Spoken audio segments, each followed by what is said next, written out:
All right, boys, it's game day. Let's go. Let's go. Big game. Got a big game today. My package has arrived. Oh, sweet.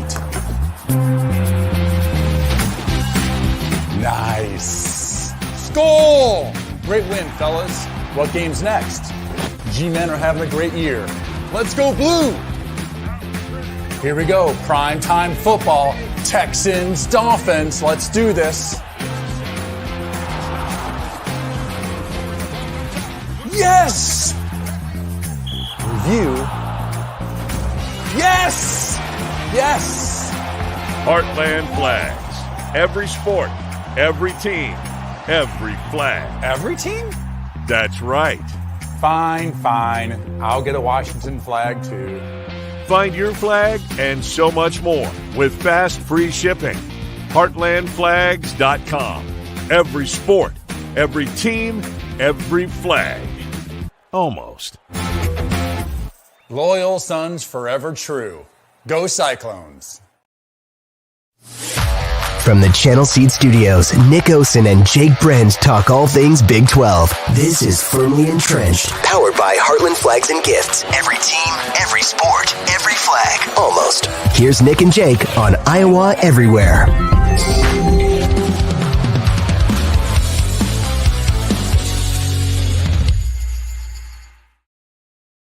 The Channel Seed Studios, it's Firmly Entrenched. I'm Jake Brend, firmly entrenched here in the Channel Seed Studios, joined by Nick Osen up there in Madison. Nick, how are we doing, man? Jake, I'm doing great. I've really been looking forward to this episode. We've got a loaded show, and as our great listeners and viewers can see, starting to fill up my background a little bit. One of my favorite shows right there. I love it. And a beautiful shot of Madison, Wisconsin above. Still got to get a couple other things, but it's looking good. You have a good Halloween? I did, so as we kind of said pre-show, it's my mom's birthday today. I often try to see her on Halloween. She was a little under the weather, so did a little something with, friend of the show, Vivi. I just got one of those jack-o'-lantern shaped pizzas, and we watched a couple scary shows kind of in between work. There's this new show on Peacock called Suburban Scares. There's these real stories that, of course, they kind of dramatized to get people in a little bit, but it wasn't bad. Had a little candy, some sour Skittles, so oh yeah, solid. What about you, Jake? Nah, I went down to Court Avenue after work on Saturday. I didn't have a costume or anything. I was just saying hi to a couple people, and I walked into a spot that I like, and it's usually not too busy. You can just kind of hang out, play some darts. It was packed wall to wall. I was there probably 5 minutes, went home and watched the Arizona, who'd they play? Whatever Arizona game I watched. Arizona, Oregon State. It was a great game. And that's Who how won I that? spent. Arizona did. That's how I Okay. spent my Halloween. It was a lot better than. Sorry to interject here, but did you see the end of that game? Or watch most of that game, I should say? I watched like the whole fourth quarter. So at the end of the first half, Oregon State had like a 35-ish yard field goal. Oh, yeah, the fake. They ran the Chase Contreras play, coin to pen. And they obviously didn't get it because they needed like 20 yards on a run from the kicker. So they didn't get any points at the end of the first half. They end up losing by 3. Yeah, and it was. I It saw wasn't tweets just about towards this. the end of the half. It was as time expired, so they had The to last score. play of the first half. Yeah. I don't know if that's up there with like what the Colts did a couple years ago in the trick play where it was just the center and the quarterback. It's up there with Against the when the Patriots. Cowboys had Zeke snap the ball last year against the 49ers. It's just like there's no what's the upside, which well, so today we're going to talk some Baylor recap. We're going to spend way more time previewing the week ahead though with the KU game and the huge weekend ahead in the Big 12, and we're going to close with some quick hoops talk. I had a crazy last couple of days. So You've been everywhere. the Baylor game feels like it was 3 years ago. Because so Monday morning, I'm heading over to Coralville, Iowa City for the Iowa High School State Girls Volleyball Tournament. I pull over to stop for gas, and I'm getting texts from friends, from Iowa fans, from journalists, just Ferentz out. Brian Ferentz gone. Brian Ferentz out. So I hop on 24/7 Sports. I hop over on David Eichholt and Sean Bach's boards, and I'm reading, and sure enough, sounds like it's going to be true. So I drive over to Iowa City like it's business as usual, just knowing that eventually I'm going to have to ditch volleyball, go over to Kinnick. And as I do that, I head over to Kinnick, and I am filming some As lives in front of the stadium.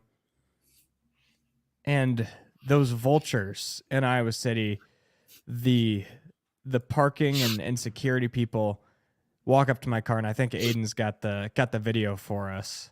Caught the moment live. With the sound. Running the offense had highs and lows. In a 2-week stretch, Iowa scored. Hey, I'm just here right now doing a live shot. No, you're okay. Thank you. Well, that, folks, is stopping yourself from getting a parking ticket. This was like some probably 19-year-old girl just doing her job, and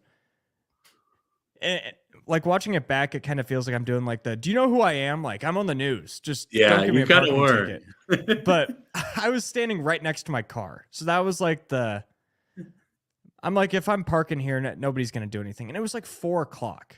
The workday's almost over, whatever. So, it's not her fault, like you said, just doing her job. But man, I really hate that job. I think that would suck to do.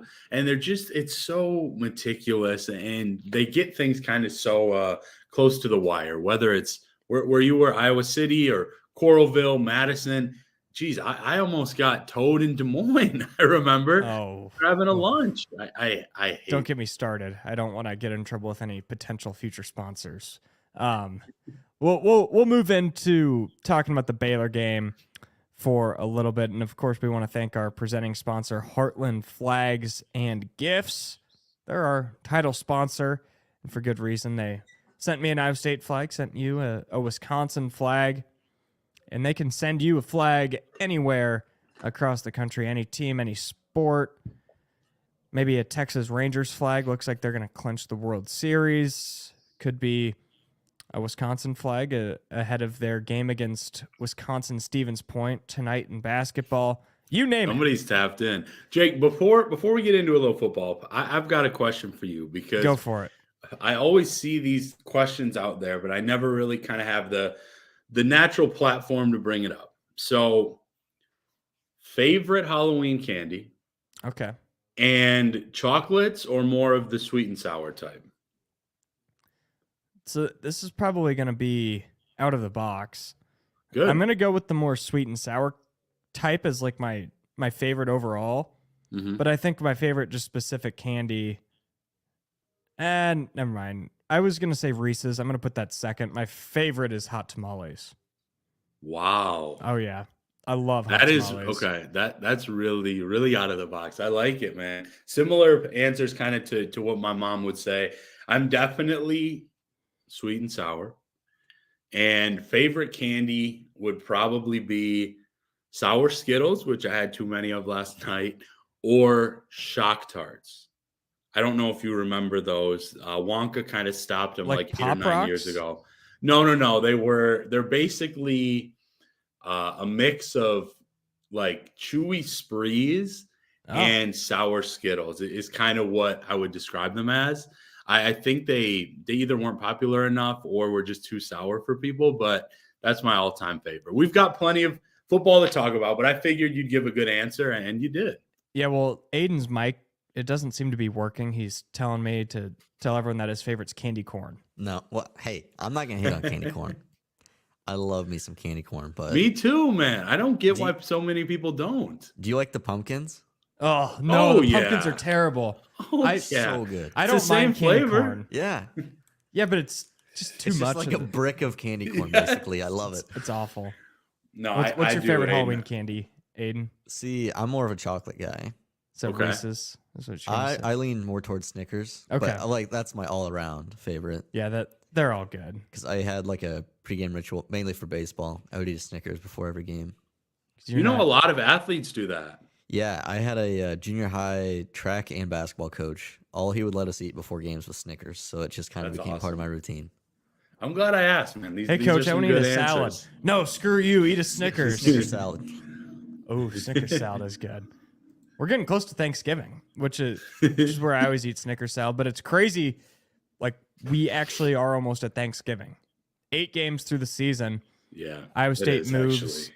to 5-3 after a 30-18 win over Baylor. I predicted 30-20. I'm not gonna boast or anything about that, but 2 weeks in a row where I nearly picked the exact score. We're only going to spend about 5-6 minutes talking about this game. I'll make the first point. It's been said a lot, but Iowa State played a C+, B- type game and still won comfortably. It probably could have been a 40-17 type win. Jeremiah Cooper houses that pick 6 in the first half. Rocco Beck connects on a couple more deep balls. It could have been absolutely no sweat. There was still some sweat in that second half.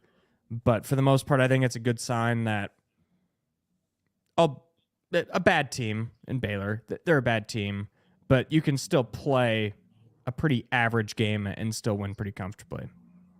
Yeah, and I don't think either of us was really surprised, Jake. It's fun to talk about the score, as you so modestly say, my friend. But no, what I'm more impressed with is you really kind of read and predicted this game perfectly. Like, not just the score. I don't think either of us expected a perfect game for Iowa State. We both picked the Cyclones to win. I think I've picked them to win every game this year, other than the Sooners, I believe. But you had said, I believe it was Baylor's, they're terrible. They're not good. Iowa State has to do this and this. And so credit to you. Nothing, really shocked me. I think I missed one of Rocco's not so great plays because that was obviously a really busy Saturday for me work-wise. I didn't see everything there live, but it felt like even when there was a turnover or a rare non-scoring drive for Iowa State at sometimes in that one, it felt like the defense kind of stepped up in the moments enough to just keep Baylor at bay and just kind of ensure the victory. Again, I'll point to the secondary. At times, I really like that. Malik Verdon, obviously, we've been high on this show for a long time. And so that was kind of my biggest takeaway, Jake. I mean, I don't think anything else really surprised me. I'm going to get a little deeper into what I want to see more of or happy to see in our pretty solid KU preview here for a big week. But that was what I liked. And then Cartavius Norton, I think, had a couple big-time moments as well.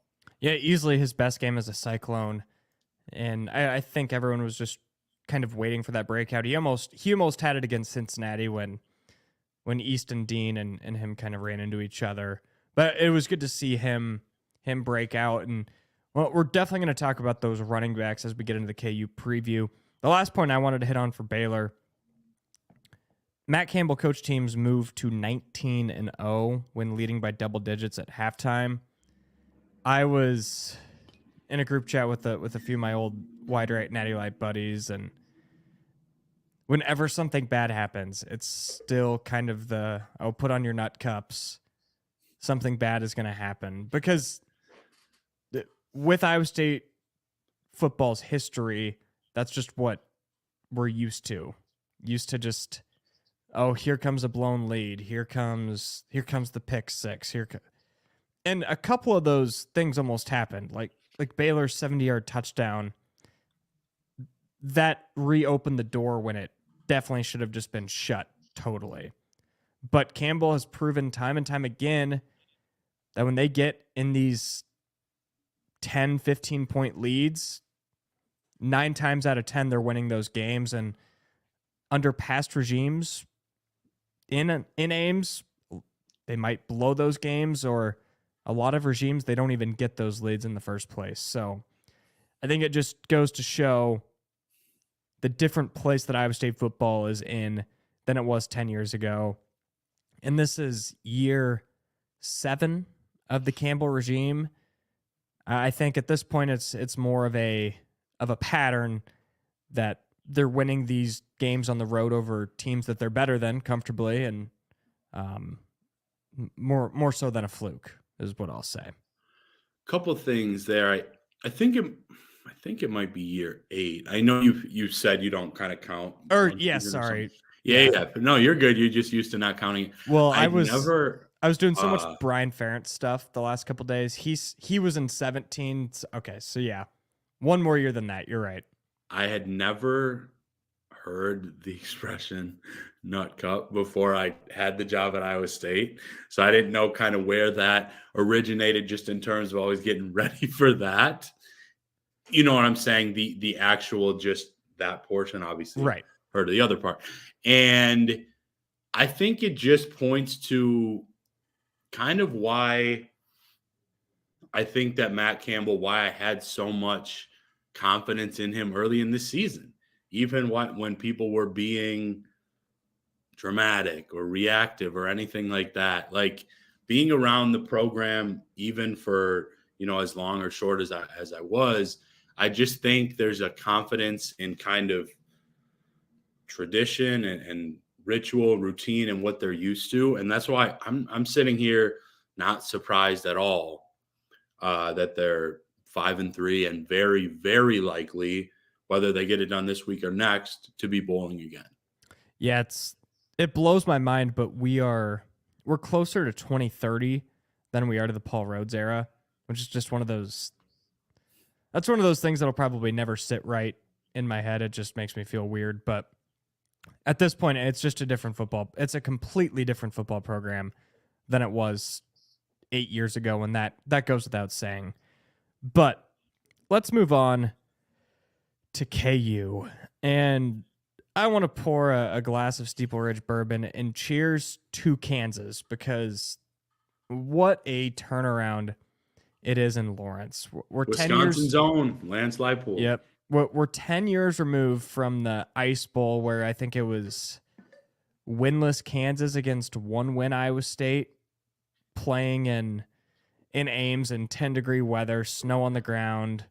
Still, quite a few people made it out to Jack Trice Stadium, but if you were at that game, if you're at the Ice Bowl, pour yourself a glass of Steeple Ridge bourbon, pat yourself on the back. It's the 10-year anniversary of that.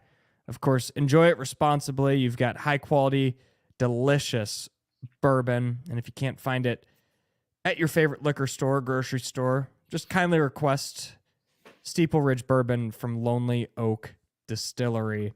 And Jake, this might be a good weekend to kind of be having that, cheers into that even earlier in the day. Give you a little extra layer of warmth before a big night at Jack Trice Stadium. See, it's actually going to be pretty nice out. It's supposed to be like a high of 59 that day, so it's going to be a perfect day for tailgating. Oh, and yeah. then once kickoff arrives, it's going to be in that probably 51, 52 range, a little bit of wind. It's going to be elite football weather at Jack Trice, and it's also going to be what I think is going to be an incredible atmosphere. Jamie Pollard announced the other day that it's a sellout. They're bringing back the fireworks. I would place money if Circus Sports offered this way. I would bet money that Iowa State's going to be in the all-black uniforms in a night game.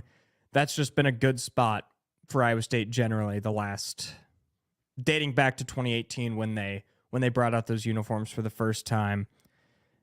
And on paper, this is a fascinating matchup because KU is, of course, really, really good on offense with Jason Bean. And he's been up in the air both ways, but he didn't play great against Oklahoma, made the plays down the stretch when he needed to, and then he played awesome against Oklahoma State, and they lost. So that I found sort of interesting.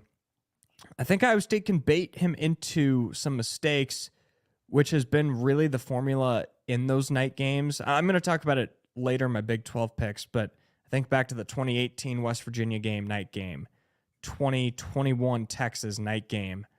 The other teams just weren't really a match for a John Haycock-led defense, and I'll be interested to see what prevails on Saturday. Again, it's going to be strength on strength. The KU offense against the Iowa State defense is what's going to decide this game. See, I'm really excited to just be able to watch this. I think that obviously it'd be a bit more fascinating. Like you mentioned, you talked about Jason Bean. If Daniels was in for KU, but I actually think it's interesting. Coach Leipold was on one of our CBS shows and said, we miss our leader. We're missing Daniels, but we might have the best backup quarterback in the country. He said something like that. And honestly, I mean, I think overall Bean's been pretty impressive. Like you said, he wasn't perfect against OU. He'll make a mistake or two, but just the kind of the command that he plays with, the confidence, and from what I've seen, really the last 2 years, because obviously he played a lot last year, kind of the belief and rallying around that the team always seems to do around him. I don't think it's a major step back. I agree with you. Iowa State should be able to force a turnover. And I think that actually the way that Kansas runs the ball, like I think we were both going to touch on, but just how they did that against OU. I mean, I mostly just had to box score watch that one, but just some really impressive numbers. That they're a team that doesn't really get away from it. Even if it's not working right away, they're going to make sure they establish it and kind of wear out the opponent in the trenches. So I think it's going to be really intriguing. I was a bit wrong on Kansas early on. I didn't think they'd be a 2 or 3 win team, but I didn't think they would be better than last year. And I think it's pretty safe to say that after some of these significant wins. And that's why, they opened as a very, very small favorite, depending on where you looked. I quickly flashed over to Iowa State. And I think this line is about right. I think that when you take away the home field for the Cyclones, that'd make it about a pick 'em, about an even line at like 0 to a half either way. I love that because I think these are two good teams playing really good football. And I think that it's about even between two coaches that have a large amount of respect and admiration for each other, both coming from kind of the D3 route, which I think is going to be really cool. Yeah, and it's also just it's two pretty similar teams as far as football programs with honestly terrible histories. Obviously, Iowa State has had a better recent past half decade than KU has, but still too young. Two fan bases getting used to success still. I think Iowa State's probably a little more used to it. You saw what happened early this season when the losses were piling up. But along with that, KU easily has the best win out of either of these teams, of course, beating Oklahoma, but they also did lose to Oklahoma State at home. It's not like they're this world beater, but at the end of the day, both teams are Big 12 title contenders, which is crazy. It's crazy to even conceive of that in 2020, let alone 2013 or 2015. It's crazy how far Kansas has come. And I, for one, am pumped for a KU Iowa State football game with legitimate Big 12 title implications. A little bit of college football playoff ranking implications. Obviously not college football playoff, but if Iowa State wins this game, I would think they will be in that top 25 next week. KU would drop out. If KU wins, they could shoot up into that top 20 range. It's just, on paper, it's going to be great. And then the atmosphere. I cannot wait to see what the atmosphere is like on Saturday night. I was going to ask you, compare it a little bit to the TCU game from earlier this season. How do you think kind of the fans are going to be at this one? And just overall, it's not likely to be cold like you mentioned, but I feel like I can feel a little bit of buzz even from here leading into this game. Yeah, so there's obvious factors of the TCU game that this will never be able to live up to. And maybe no game ever will be able to live up to that TCU game as far as the significant impact of Jack Trice and all the legacy and history that came with that. That was a special night unlike any other in Iowa State football history. So that part will not be matched. But as far as the atmosphere's impact on the game, I think that this not only has the chance to be better, I think it will be better. And a lot of that, it just has to do with past success. Iowa State hasn't lost since that TCU game.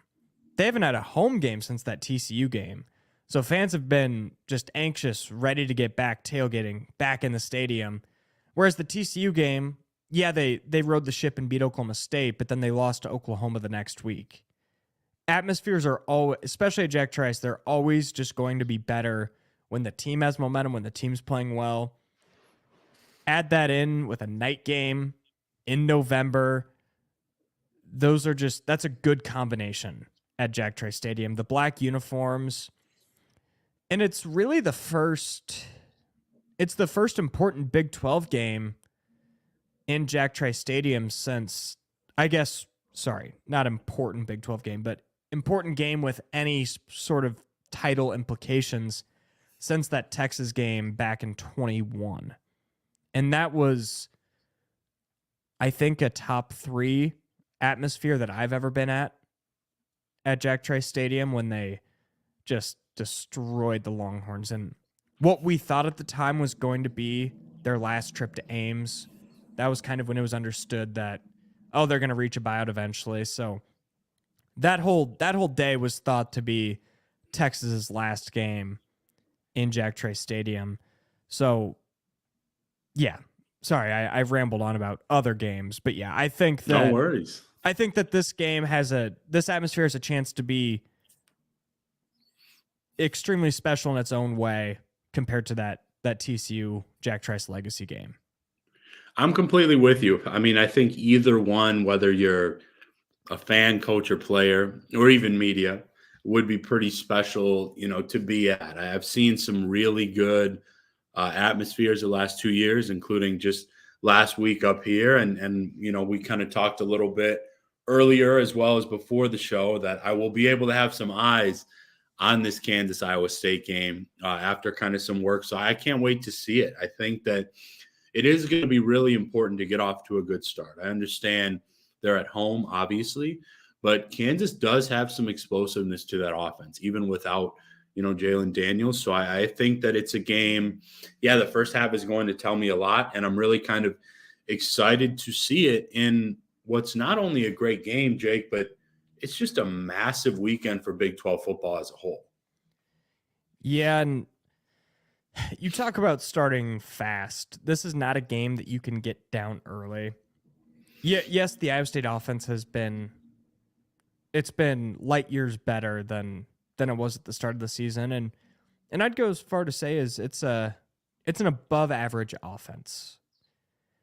But I don't think that this offense will be good enough to overcome like an early 14-point deficit, which leads me into what my final point was, and it's no turnovers. Rocco Becht, Iowa State's very lucky that his worst game as a Cyclone came in that Baylor game. Because if he has that game this week, they will not win. If he throws an interception at the end of the half that leads to points, if he misses 2 surefire touchdowns, the odds will not be in Iowa State's favor. Kansas is a much better team than Baylor. Yeah, the game's at home opposed to on the road, but they're going to need to reverse that trend because the trend this year, Saturday was the first time that Iowa State has won a game with Rocco turning it over. Well, we've talked about that every week, that's the key. So you get one outlier, and I think Rocco will be dialed in. They're not going. We didn't mention that Iowa State's not going up against a world-beating defense. Like the reason that we are both so low on KU is because of how bad their defense was last year. It's better this year, no doubt. But this isn't a team that is holding a lot of teams below 30 points. So the opportunities will be there for Iowa State. And if they could get out to a 7-10 point lead, spread the ball out, and then really force that run game into the game, I think it's going to be a really good day for Iowa State. Yeah, I think that KU's defense improved, like you said, but it's a team that generally has to basically just outpace the opponent to win. Obviously, you need to outscore to win a football game, but 75 to 80% of, kind of what they need to do is reliant on that offense, whether it's been Daniels, whether it's been Jason Bean. So I think that's a really good point, and I'm really excited to kind of see some of the early game planning Saturday night, kind of in that first quarter. But as we noted, Jake, a few other big time games in the conference this weekend too. Oh yeah, so we've got K-State going to Texas. That's an 11 a.m. kick, and then Bedlam, the last Bedlam as far as we know, will be at 2:30. So Big 12 fans, college football, Iowa State fans, you wake up, eat a slice of breakfast pizza, and you have 3 massive Big 12 games back to back to back. And I believe we have Big 12 After Dark this week. Maybe I not. think so. I know you do next week. Yeah, Iowa State plays. No, never mind. We don't. We don't have Big 12 After Dark this week. But nonetheless, let's start with K-State, Texas. So question, do we know you were still out? Yes, Ewers is not playing. Okay. I've been really impressed with this K-State team. Oh, yeah. I think they've separated themselves. Like 2 weeks ago, Texas and OU, tier 1. Then the next tier was it was 8 teams. There wasn't any team that had kind of separated itself. K-State coming off that loss to Oklahoma State. Obviously, Oklahoma State, Iowa State, KU. All those teams kind of just merged together. And then I would say that K-State separated itself from the pack, but was still below that Texas OU tier in that second tier. I think with how Texas and OU have performed the last couple weeks, K-State's probably a 1B in that tier with a chance to move firmly into that tier this week with a win. And the change that they made to Avery Johnson, not just Avery Johnson, but the balance that has brought between him and Will Howard, it's completely changed the dynamic of that team. And all of a sudden, my prediction for them to make the Big 12 championship game and win it is not looking as far-fetched as it was after that Friday night loss in Stillwater. No, it's honestly looking pretty sharp. I think that this is probably, there are going to be a ton of storylines around Bedlam, as there should be. I'll be honest, as a fan of college football, that's one I'm pretty sad about losing. Oh, yeah. That's always a great game. When I was 8, 9 years old, my dad's place in Milwaukee, watching that game. But I think just in sheer, I want to see a good football game. I think this and the KU Iowa State game this weekend, those are kind of my top 2 because I like the overall talent, of course, of this Texas team. I think that Murphy's a good player and could be really good at quarterback, but he's not Ewers. And the way K-State is playing, they're almost playing like they could beat about anybody in the country. Yeah,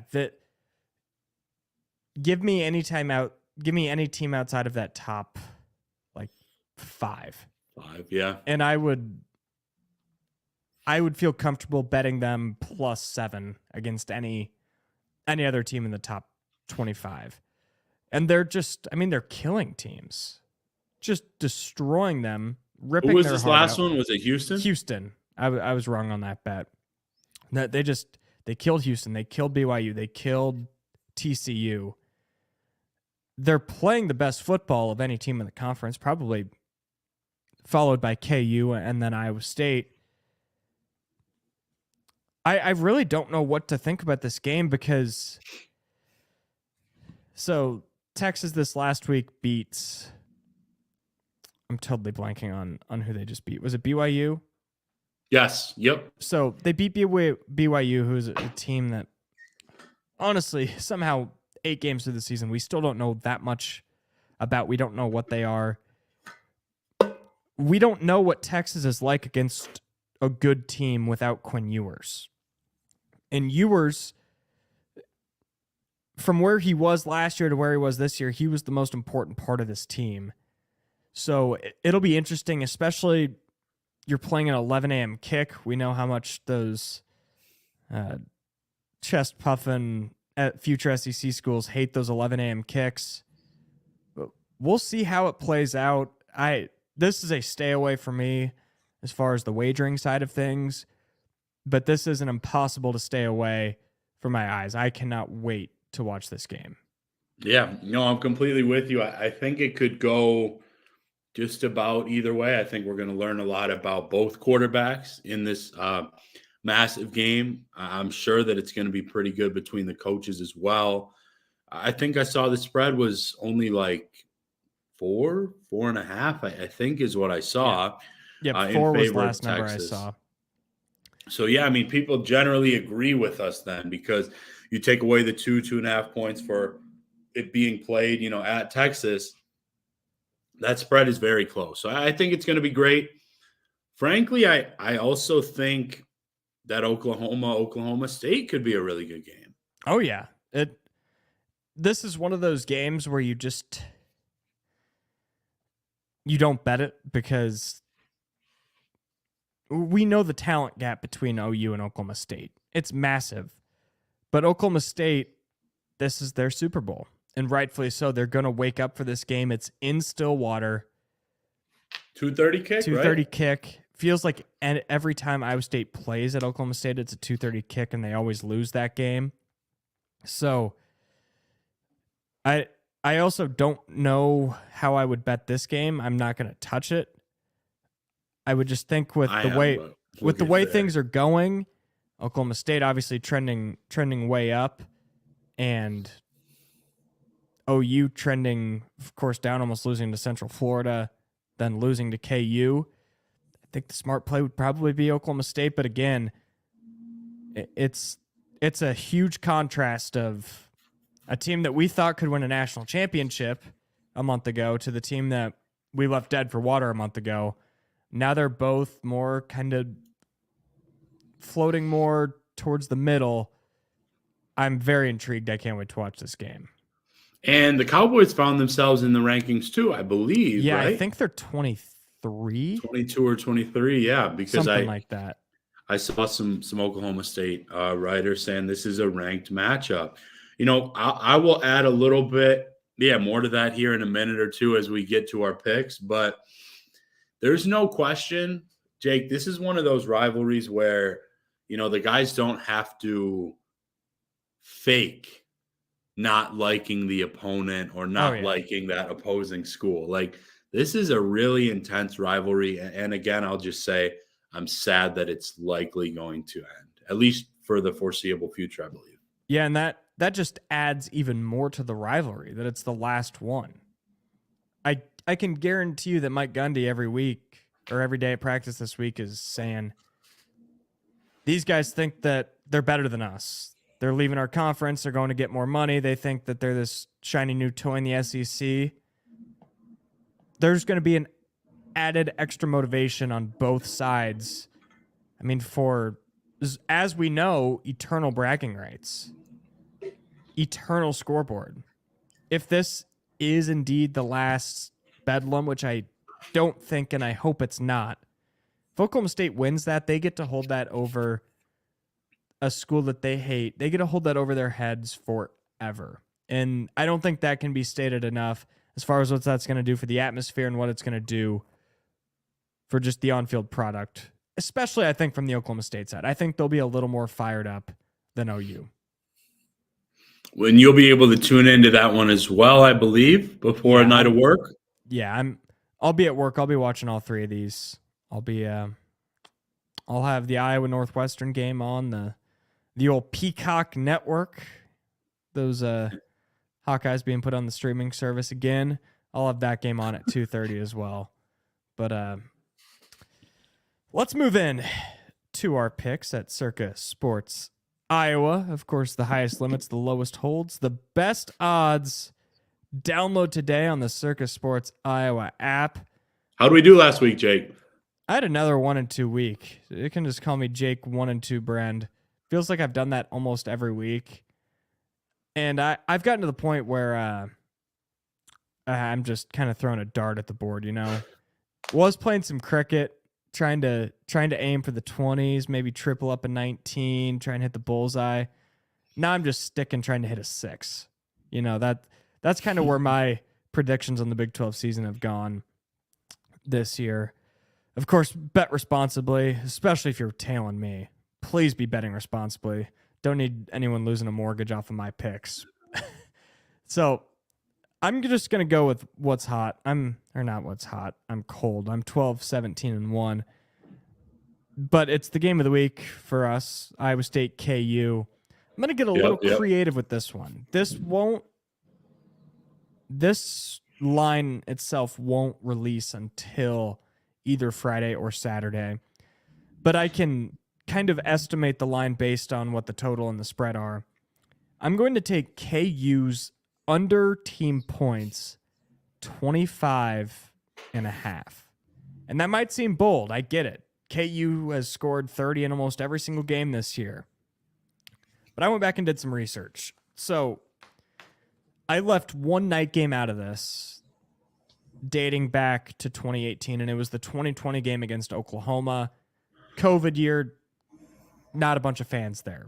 So there's 5 games. You've got TCU in 2023, 14 points. K-State last year, they lost, but K-State only scored 10 points. 21, we mentioned that game against Texas, 7 points. 2018 against K-State, probably the best comeback in Iowa State football history outside of the 2011 Oklahoma State game. K-State did score 30 points. And then the first ever game where Iowa State wore the black uniforms against number 6 West Virginia and Heisman frontrunner Will Grier. West Virginia was held to 14 points, and one of those touchdowns was a blocked field goal returned for a touchdown.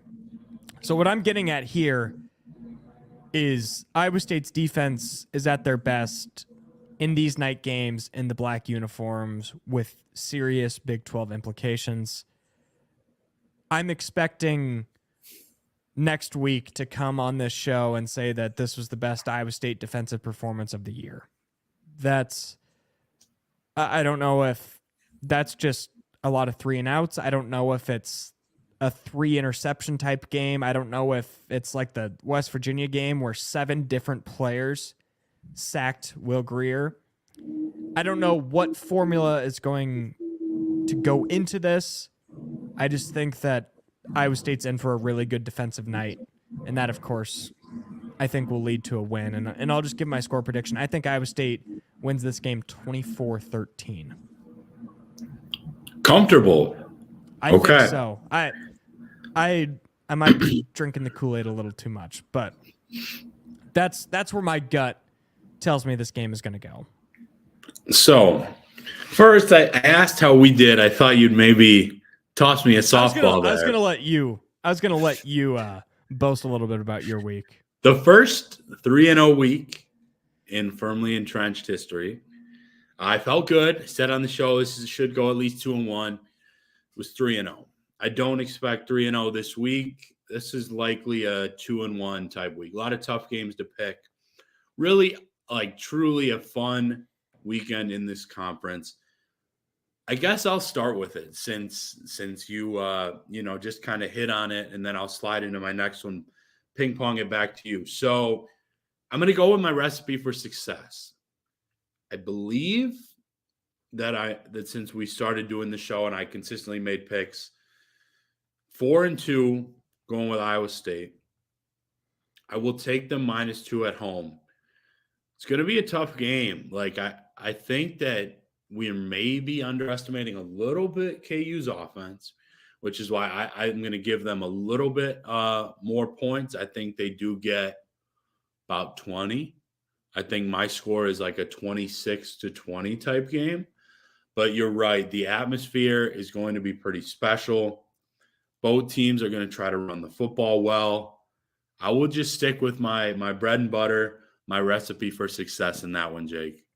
It's treated you well this year. There's no doubt about that. My next game, I'm going to go to BYU and West Virginia.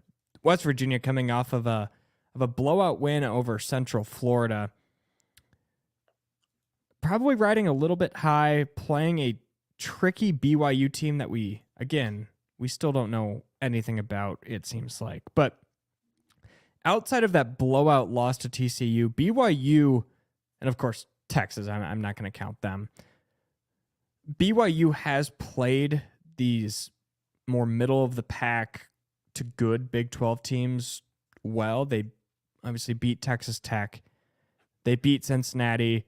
And then they only lost by 11 to KU. I think that getting 10 points here is safe. I bet West Virginia wins this game by a touchdown or so. But I like the Cougars going in on the road. But it does freak me out a little bit going from Provo to Morgantown. That's about as big of a culture shock as you can find in this country. Now, we'll see if you look smart, if I look smart saying this, but that's one of my favorite picks you've made all year because I almost made it. I just have not seen enough of BYU live simply to know enough going into that game. I mean, it just doesn't kind of line up usually. The rare times I can check out some other games. I'm going to point back to Bedlam. So I think you would have agreed with me. Normally, we talk about picking spots. I mean, whether it's for this show or gambling a little bit in real life, that you have to do that to basically find success. And normally I would go with the Sooners because coming off a loss to the more talented team, but can't follow that right now. It's Bedlam. It's the last one for the foreseeable future. Oklahoma State's playing really good football. And again, they do not have to win either. So I'm going to take the Cowboys at home +6. And the rare times I've picked them, they've served me pretty well. All right. I like that pick. I just can't do it. It's a scary line. But our last one, this is just a total feels too good to be true type line. It's Baylor getting 4 points, or Baylor favored by 4 points at home over Houston. I don't have any reason on this one other than I'm just blindly taking it. You playing it in real life? Yeah, I'm going to play it. I think yeah. Houston hasn't really proven to beat. Houston hasn't proven to do anything against the original Big 12 teams other than almost beating Texas. I don't know.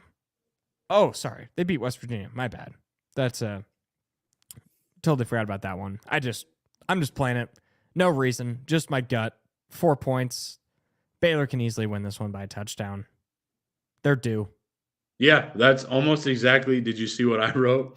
I think it's time they actually win a game. Yeah, I think it's time. Yeah, I agree with that. They showed some fight. They did. I mean, they did. I would say it's a better team, but they did show some flashes.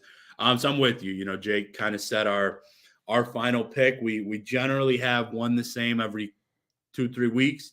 That's it for this week. And then, man, this show has flown by today, man. Wrapping up with a bit of hoops talk. Yeah, let's do 5-7 minutes worth of hoops if that works.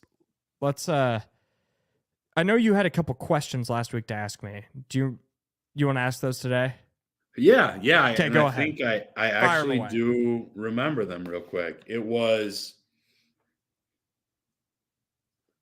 who do you think Iowa State should kind of like, who do you think is that top tier basically in the Big 12 this season?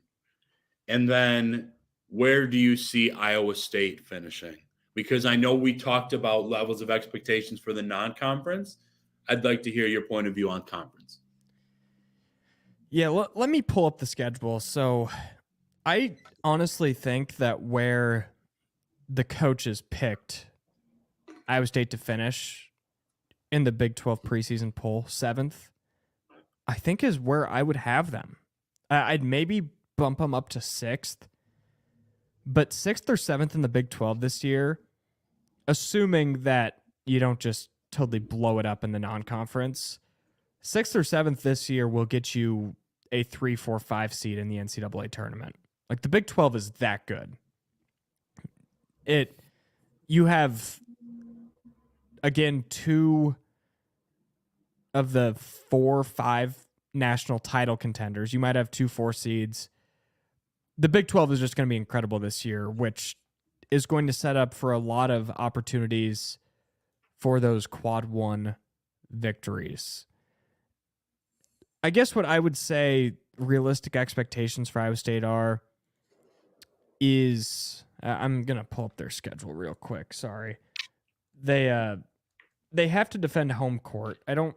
You probably can't afford more than 2 losses inside Hilton Coliseum this year.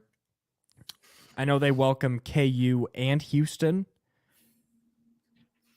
I would predict they win one of those games, probably drop the other. Getting Houston without students is kind of a rough draw.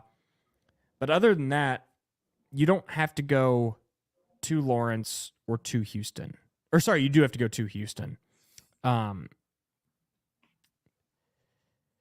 yeah, long story short, I'll pick them 6th. And I will go outside the box and I'll take KU to win the conference.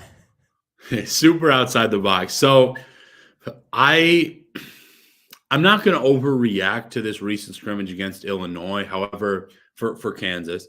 But I think that it pointed out one or two of my questions with them. 3-point shooting is one. Bill Self kind of hit on it this week that he's not going to kind of shift the way that they play just to shoot more threes. That's fine.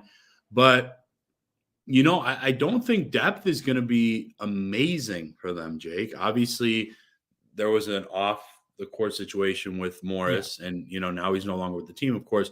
We don't need to get into that, but he was certainly going to add to kind of some of their depth in the backcourt or wherever they were going to play him. I think that they're going to be a little short in terms of overall depth.